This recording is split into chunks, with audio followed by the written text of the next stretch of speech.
This is the first in a series of lectures on Javier Zubiri's book, Man and God. And today we're going to focus on the first part of the book, the author's introduction. It's very short, but it's very rich in ideas. And it's going to be important for us to try to get those as clear as we possibly can. So a little bit of background, though. The core of this book, Man and God, comes from a 1973 seminar in Rome at the Gregorian University. Part one was completed in the spring-summer period of 1983. The book, this part of the book was completely written by Zubiri, completely edited, ready to go. The second part is taken mainly from a Rome seminar given in Rome in 1974. It was written, as you learned in the last lecture, professors wrote out their lectures and read them. So it was written out in its entirety, but it was still awaiting its final revisions. And the third part of this book really still in the transcription phase. It wasn't really written out completely, still in kind of a draft form, and it was not completed at the time of Zubiri's death. That section of the book was completed by Ignacio Ellacuría, and he also included an editor's introduction in this book. If we had the whole book in front of us, we could take a look at that as well. But all this is explained by Ellacuría. And he says, Ellacuría says, I had to make some choices here about how I was going to finish this book off. Zubiri wasn't with me anymore, and I had to decide, whether to make it a very bigger, more scholarly edition, or whether I wanted to make it in a more compact, more readable version, and what materials would I use, and so forth. And he said, so I made the choice for the latter one, the more readable version. And Ellacuría even says, I hope maybe someday there'll be a second edition of this book that would include more of the material that Zubiri had on this important topic. And in fact, after the English translation of this book came out and has been out for a while, there was a second Spanish edition, much larger edition that contains all the material in this book, but it was reworked in a variety of ways, and it's an even bigger book, and maybe someday there'll be an English translation of that one. So we talked about trying to find the puzzle pieces, the terms and concepts that we're going to need to try to make sense of what problem Zubiri is wrestling with and what kind of tools he needs to try to solve those problems, and how he goes about using those tools to solve those problems. Now, I'm just making a list here. I'm going to talk about all this kind of stuff. So there are going to be two terms that are going to sound kind of similar, and they're going to be maybe a little easy to confuse. Zubiri actually does this in a number of cases throughout this book. I'll explain why he does it, but it's easy to become confused. So the first one is the difference between what's translated as theological, or the way I like to write it, theo-logical, so it's visually strange looking, versus theologic, which is also a word that's kind of weird. We've all heard the word theological or theology. Zubiri says there's two different things going on here, and I need to explain the difference. Substantivity versus substance. There's another example of two words that are pretty close. What's he talking about? They sound almost the same.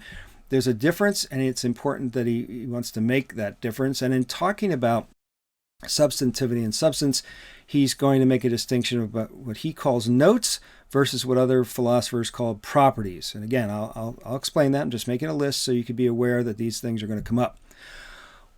He also wants to make an important conceptual distinction between what he calls reality and what we mean by being or existence.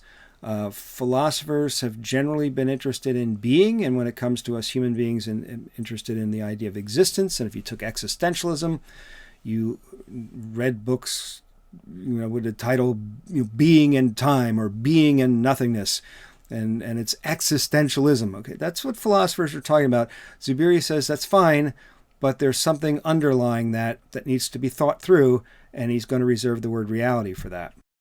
He's going to say that, in fact, there are many different forms of reality, and among those forms, there's a number of different modes of each of those forms of reality, and we want to talk a little bit about that. And then a very, very, very important term for Zubiri in this work, but also throughout his entire philosophical career, and very important, I think, for an understanding of religion, is this word relegation. Now, if you type this out, relegation, in your word processor, it's going to autocorrect to relegation, R-E-L-E-G-A-T-I-O-N. Relegation means to push off to one side. I relegated that problem off to the side. I'm not going to pay attention to it right now. That's not what he's talking about. He's talking about a word that's related to the word we all know, religion. And it's going to be important. Very important, not just for his work, but also for Eacrea and Dussel as well. Some more puzzle pieces. Here's another one of those pairs of words. It sounds kind of similar. Actualness versus actuality. Why is he doing that? He also wants to say some things about the differences between humans and non-human animals. Philosophers have always made a distinction. In fact, philosophers throughout at least Western philosophy have drawn a bright line between what counts as human and what counts as non-human or non-human animals. Zubiri is interestingly going to blur those lines. And that, by the way, is in keeping with all that modern science he went around Europe trying to study. Very much different from the philosophies that tended to ignore, especially the biological sciences in the history of Western thought. We talked about this 3-volume book, Sentient Intelligence. In Man and God, Zubiri will give you a little bit of review of what he means by sentient intelligence, so we'll pay a little attention to that. Here's another one of those pairs, personhood versus personality, and that's going to be super interesting. I think you'll see how that plays out in Zubiri's thought. And finally, this term that sounds like an oxymoron, like jumbo shrimp, or awfully nice, an oxymoron, two words that seem like the opposite of each other, relative absolute. Relative absolute. If I were going to write a book on Zubiri, I could tell you right now, that term would be in the title of the book. Relative absolute. If we could get our minds around what relative absolute means for Zubiri, we will have gotten the core of Zubiri's very important, insightful philosophy. So what I'm going to do now is just kind of read. It's only a couple, page or so, this author's introduction, but it's packed. So I just want to, walk through it, gloss it a little bit, give you a couple of comments as we go to get us started for the bulk of the book. All right, so here's how it begins. The title of this book may lead one. What's the title? Man and God, human beings and God. What about that? The title of this book may lead one to think that in it, I am going to be concerned with God understood in a particular way. For example, the God of Christianity. But that's not the case. All right, now think about that. If God's right in the title, and when you think God, you think, God, maybe if you're Christian, you would think God the Father. Or if you're a Muslim, you'd think Allah. Or you'd have a view, right? You'd have an idea. Zubiri says that's not, I'm not going to talk about that. I shall deal only with God in the sense of divine reality, without regard to my particular set of beliefs. Only for the sake of clarity and ease of expression shall I refer almost indifferently to God and divine reality unless it's indicated otherwise in the text. He's making a point here. Hey, wait a minute, this book, Man and God, which God is this guy talking about? Because, I heard he's a Catholic. I'm not a Catholic. I'm not Christian. Maybe this doesn't really pertain to me. Zubiri is going to make a case in this intro that the work we're about to embark on along with him does not require any commitment to any concrete particular religious tradition of understanding of God. In other words, he's saying you could set that all aside and still do this. It's going to apply, at least he's going to say that it's going to apply regardless of how God would be understood in this religion versus that religion. Then he says, God is the title of a great or a far-reaching problem, depending on how you translate this. The English translation says God, in those scare quotes, is the title of a great problem. The Spanish original says Dios es el título de un magno problema. No scare quotes around the word Dios, the Spanish word for God.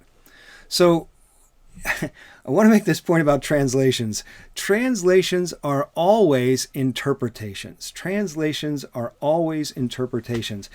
There is no one-to-one correspondence between a word in one language and a word in the target language. And if you've ever studied language before, you know that.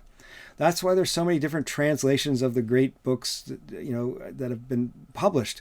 How many different translations into English have there been of Aristotle's Nicomachean Ethics or Plato's Dialogues and so forth?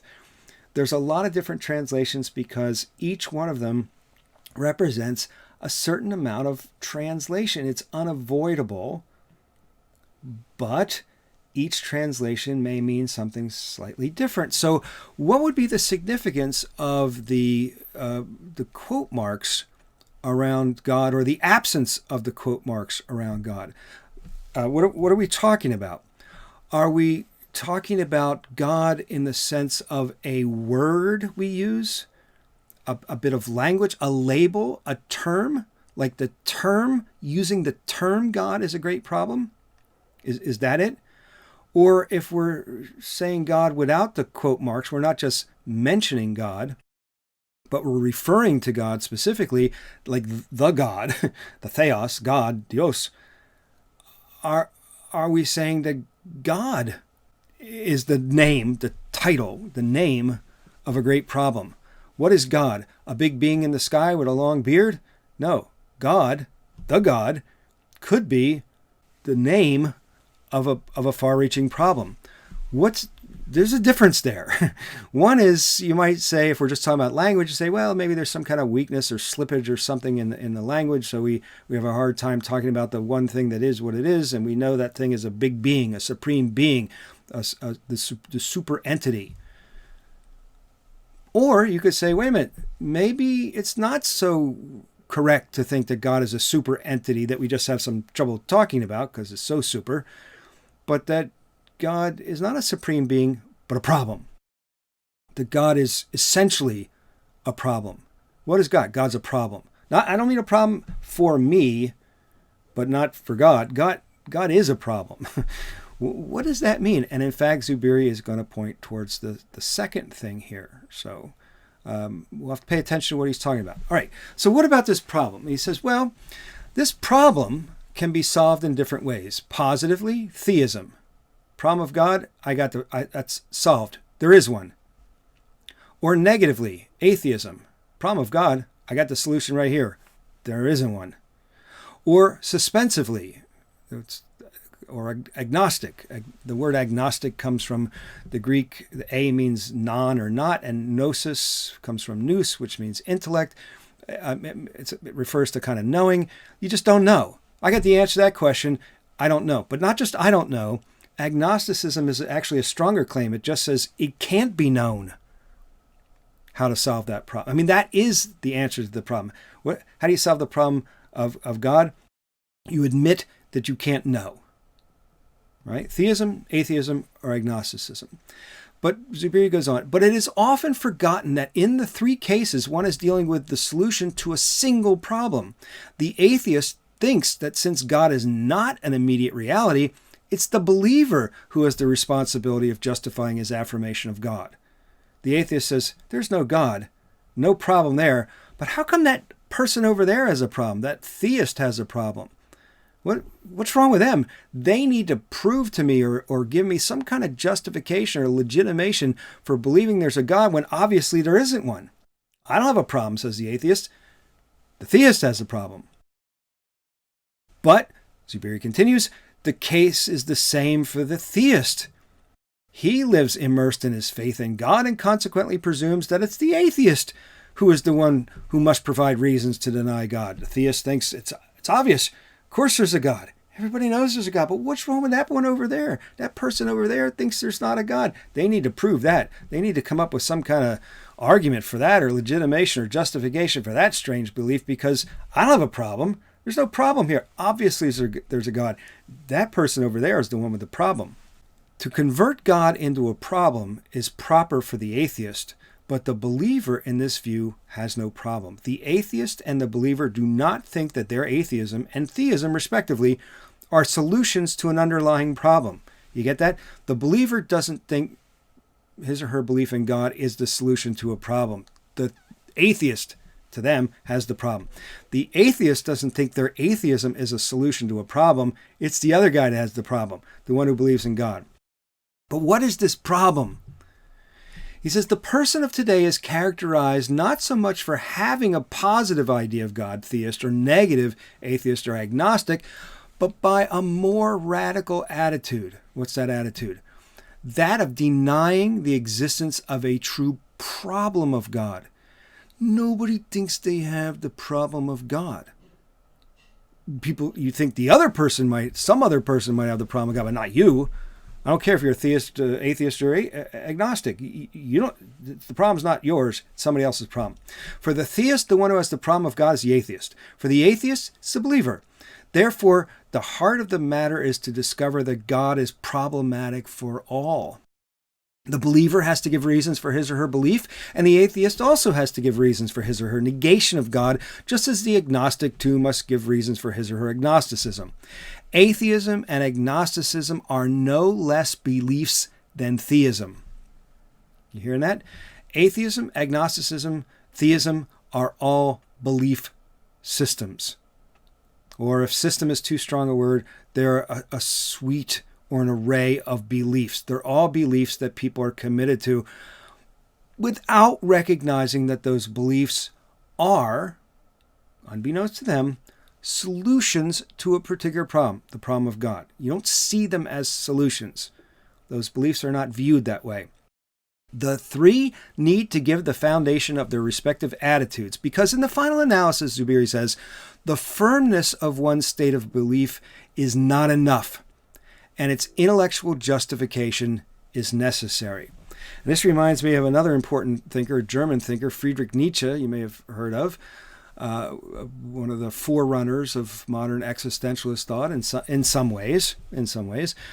He had this view. He said, look, you heard this phrase, somebody who has the courage of their convictions. You know, they walk their talk. They have the courage of their convictions. But Nietzsche says, you know what? That's not that interesting.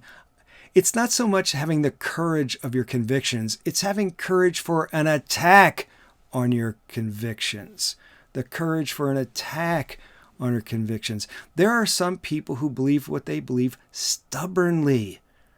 They don't even know why they believe it. They just believe it. And if you don't believe the same, you're wrong.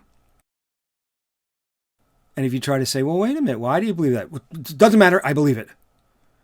Well, how come mine's wrong? What are your reasons for thinking I'm wrong? Doesn't matter, you're just wrong. You have the courage of convictions. You live out your life according to your beliefs, but you couldn't stand to have your beliefs questioned. Think about what Ayakariya was saying in What is the Point of Philosophy about why the state doesn't have any tolerance for question asking. The state is also a set of beliefs, an answer to a problem, the problem of how is it best for us to live our lives collectively and communally. The state represents a certain kind of answer, an answer generally that benefits some people at the expense of others.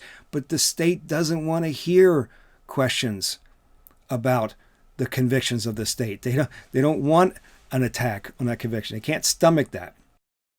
So Zubiri's trying to argue for a kind of Socratic intellectual integrity. Believe, sure, but know why you believe and know why the beliefs of others that diverge from yours are not good beliefs to hold. Know that. You should be able to stand up for that.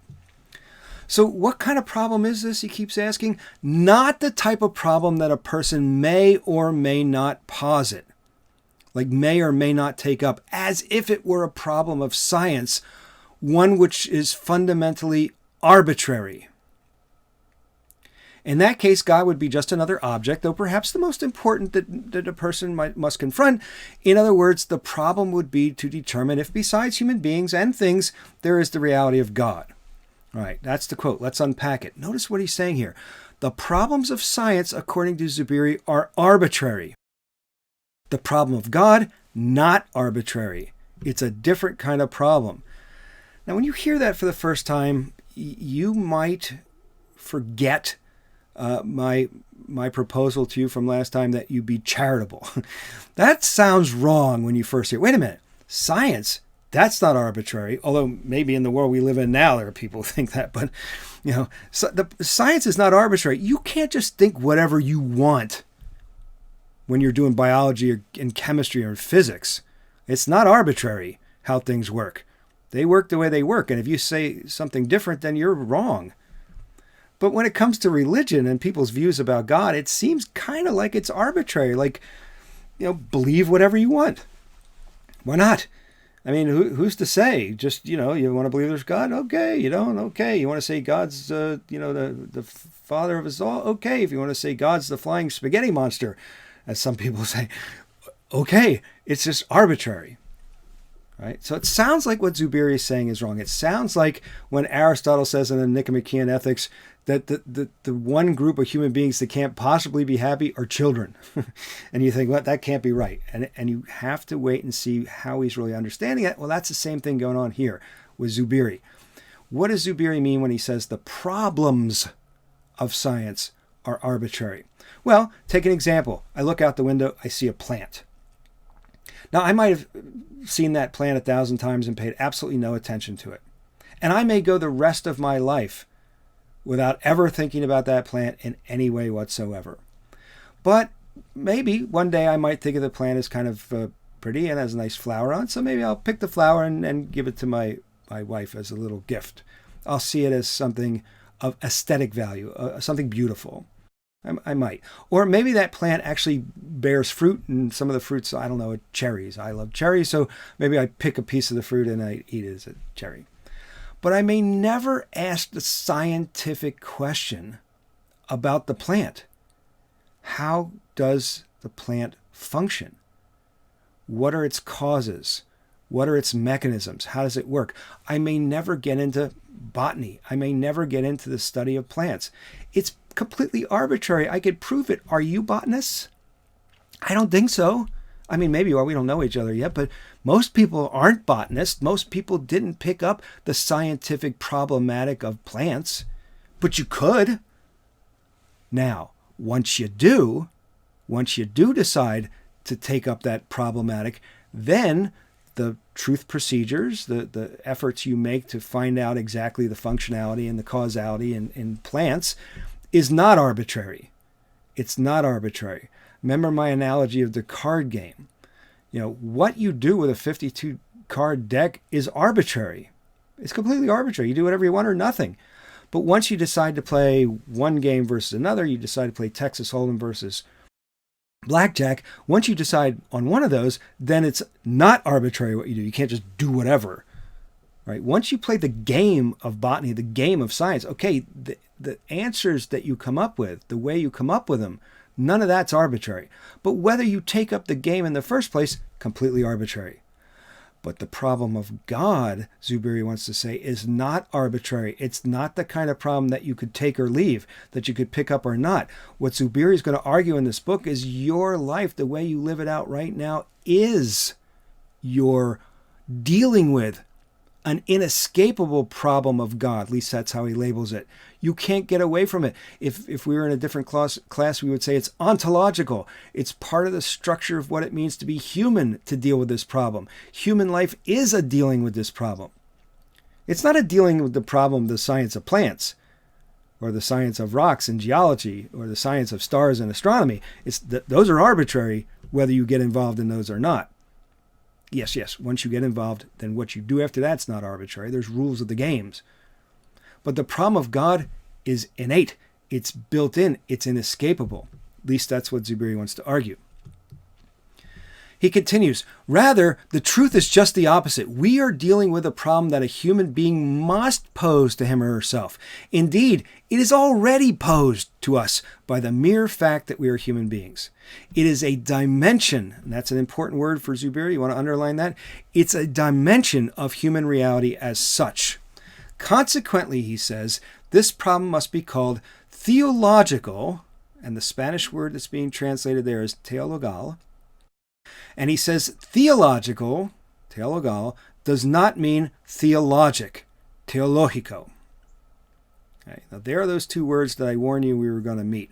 So it's important now to try to figure out what are these two words that sound kind of similar. In Spanish, they would just be considered synonyms. They would just be words that more or less meant the same in ordinary Spanish language. But Zubiri wants to reserve one of these words for the project that he's involved with, and he wants to use the other word for a project that he's not involved with. He wants to be involved with that which he calls Teologal, and he does not want to be involved in the project he calls Teológico. All right, so let's try to get this cleared up. The problem with the English translation of the book, if you had the book and you have selections of the book, is that the initial edition of this translation was inconsistent, unfortunately. If you go to Amazon, let's say, and you buy the ebook now of Man and God, I just noticed the other day that some of the inconsistency has been corrected. They didn't come out with a new edition. Somebody just took the advice to fix this. I almost confused myself. I was looking at that and I said, wait a minute, where's this inconsistency? I've been talking about this for years. I made a big deal about it. I went back to the printed copy of the book and said, oh yeah, there's the inconsistency. I verified for myself that they fixed it. Okay. But what's going on here?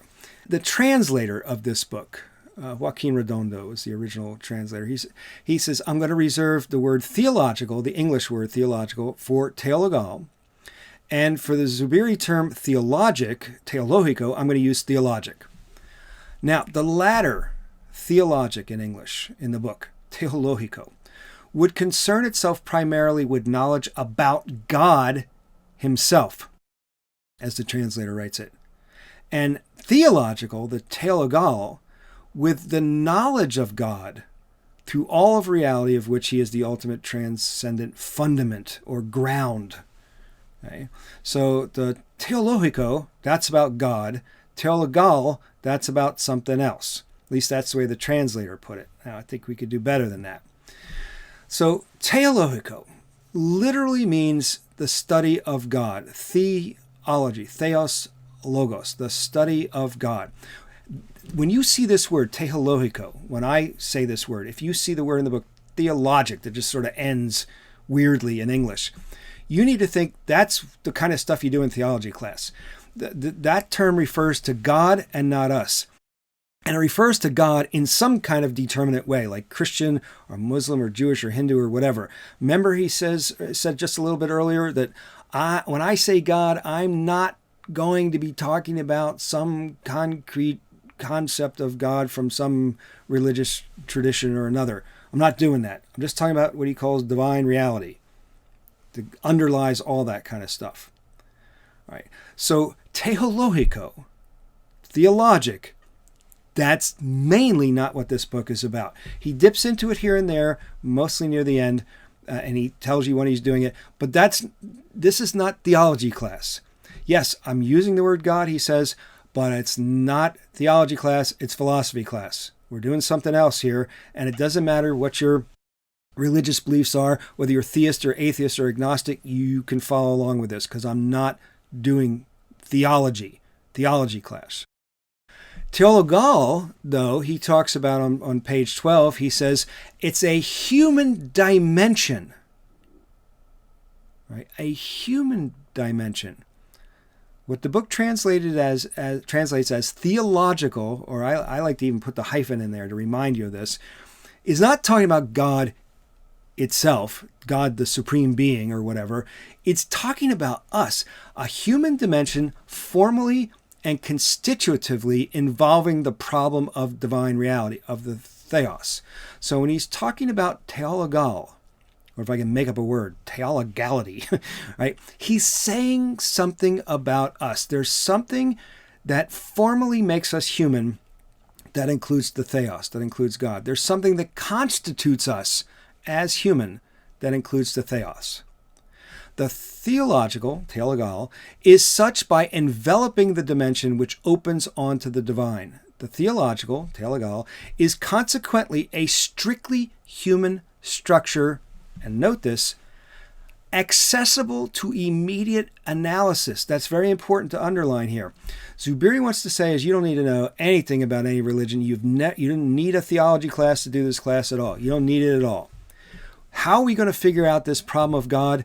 It's immediately available to all of us to figure it out. Right here, right now, right where we're sitting, whether we've had a college education or haven't had a college education. It's accessible to immediate analysis. We can do it without the mediation of a religion or without the mediation of some kind of theological tradition, some concepts of God. We don't need any of that. We are not going to need any of that. We're going to start right where we are. Okay, let's see whether you can prove that.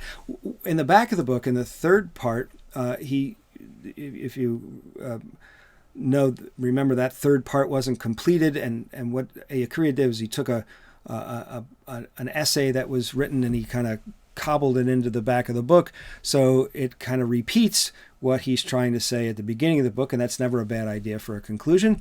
Here's what's written on 372. The theological, again, Teologal, not Teológico, the theological dimension is thus a constitutive moment of human reality, a structural moment of it. We would say in another context that it's ontological. It's part of what it means to be human. The theological is therefore, in this sense, a strictly human dimension. Again, he says, accessible to immediate analysis.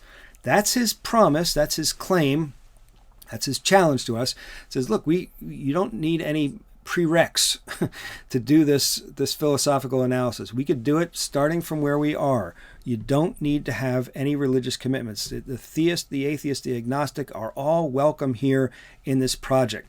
What he does say is, from time to time, I give some examples that I think my audience would be familiar with. And his audience was mainly, at the time he was alive, Spanish Catholics, Spanish language Catholics. So Spanish language Catholics are going to know God as presented in the Bible and in the Catholic theological tradition.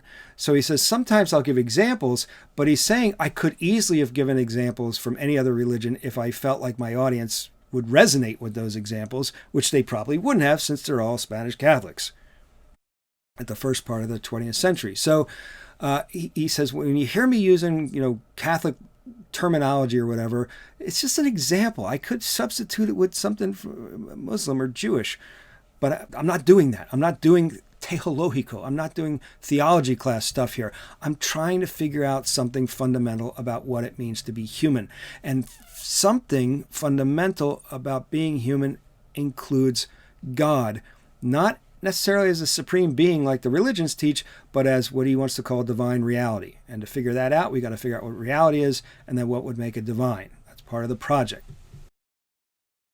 In the end, Teologal is referring to us, and we are what this book is mainly about. Not God.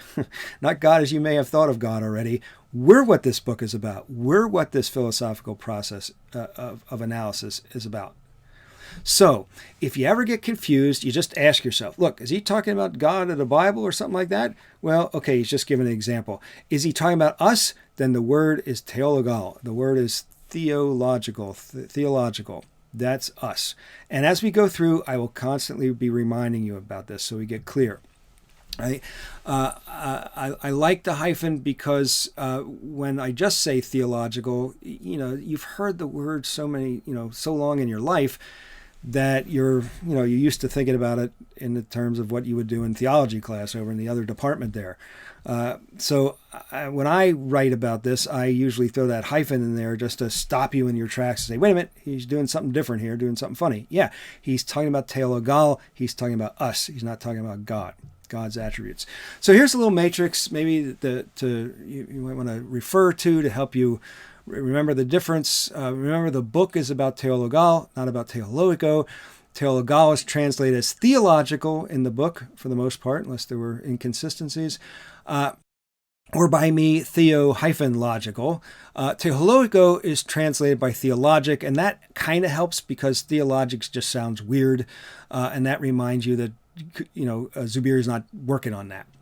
Teologal refers to us, a structural dimension of human reality. Teológico refers to God.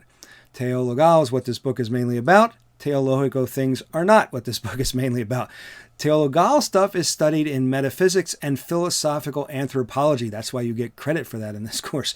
Teológico is studied over in that other department in the theology courses. Teologal is open to immediate investigation. We, you, me, we could do it right now, right where we're sitting. We're already prepared, ready to go. Teológico, he's going to say, requires some kind of a theory. And that word theory, I'll just warn you about it now. I'll say more about it later. When Zubiri uses the word theory, he's being condescending. It's basically kind of a negative thing for Zubiri because he tends to think theories are arbitrary. Like people come up with different theories of things, but what he wants to know is how are things really? Theory is kind of like a view or a vision of things in some ways, and he wants to get to the things. So for Zubiri, he wants to say, look, what I'm talking about here is nothing theoretical. You don't have to buy into some kind of theory or system to make sense of what I'm talking about. You just have to step along with me. The word marcha in Spanish is in this book. Sounds like march. He says it's a march forward, step by step by step, to try to come to know ourselves, to kind of try to come to know who we are. So this intro continues. It means that there is a human dimension formally and constitutively involving the problem of divine reality, of the theos. The theological is such by enveloping the dimension which opens onto the divine. The theological is consequently a strictly human structure accessible to immediate analysis. We must attend to this analysis. The clarification of that dimension is the true revealing of the problem of God as a problem. The problem of God, qua problem, that little word qua means like insofar as it's a problem, is not, as we learned, a problem arbitrarily posed by human curiosity. Indeed, it is human reality itself in its constitutive problematicism. There's a lot of syllables there. He's saying the problem of God is our reality. It is. It's not something that in our reality we may or may not take up. It just is our reality. It's constitutive. What's that mean? It constitutes what human reality is all about. The dealing with this problem. Human life is a problem. It's problematic. I don't mean, problematic like, oh, gee, I don't know how I'm going to pay my rent, or, how am I going to have fun when I have to social distance. It's not problematic like that. Life, human reality is working out of this problem. He wants to try to show us. Now, he used the word God, so let's just make sure what he's talking about. When God is referenced here, it's not in the theology class sense, but as divine reality. At least that's what he says in the intro. But if you flip to the back of the book, which is reproduced in your reader, he says, at the beginning of this analysis, where we are right now, the expression God does not designate any concrete idea of God, whether Christian or any other. We know that. And then he says, nor does it even mean divine reality. Now, wait a minute. In the beginning of the book, he says, I'm talking about divine reality. And here, I don't even mean divine reality. Is he contradicting himself from the front of the book to the back of the book? No. What he's trying to say is put out of your mind any view you might have of what that word means at this point. Just try to let it go. Pretend you never heard the word before. Let's figure it out as we go along. So don't call it the Father or Yahweh or even divine reality. Could you just let it go for now? Because given what we have said, God only means the ambit or the field of the ultimateness of the real. Pure atheism inscribes itself within the Teologal, the theological dimension of human beings, because atheism is an attitude towards this confrontation of what's ultimate. Right? The atheist is pushed right up against the ultimacy of reality, just like the theist is. We run up against it. We're pushed forward by it. And by virtue of this, it is only possible precisely and formally in what we call the theological dimension, Teologal. Atheism is a confrontation with the ultimateness of the real, a confrontation, certainly not theological, like in theology class, because they don't want to talk about all that. They don't bring up the Bible. I don't care about the Quran or anything. I'm not interested in that. But the atheist is being teologal. The atheist is still trying to get at the ultimate ground of reality, including his or her own reality. Thus, it turns out that the title, Man and God, is not an addition of two objects or two things, or philosophically two substances.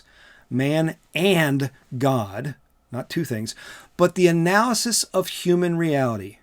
One thing, insofar as it constitutively involves the turning, let's call it that, towards divine reality, whatever that means, and we don't know yet. The and of man and God is an experiential constitutive turning. What does he mean by that? We are, as human beings in our reality, turned towards divine reality, whatever that is. We're aimed at it. We're oriented towards it. It's one thing. The one thing that we are is this turning towards the ultimate. And it is it is the same in the atheist, the agnostic, and the theist, applying equally to all human beings. The full analysis, he finishes up, says, will be undertaken in 3 steps that will become the 3 parts of this study. Part 1 is about human reality. Let's start there. We're all humans. We'll start where we are and just see what that means. And then in the second part, we'll show how that analysis led us to the recognition of the problem of divine reality. That's always been in work at us all along. And then in part 3, he's going to give us that conclusion, which is entitled here as man or human beings' experience of God. Experience of God. And I'll give you a little, spoiler alert here. The of is ambiguous. Like if I were to say there's a book of Weislogel, the of is ambiguous. It could mean it's a book about Weislogel. Somebody took the time to write a book about Weislogel. Or it could mean of in the sense of I own it. It belongs to me.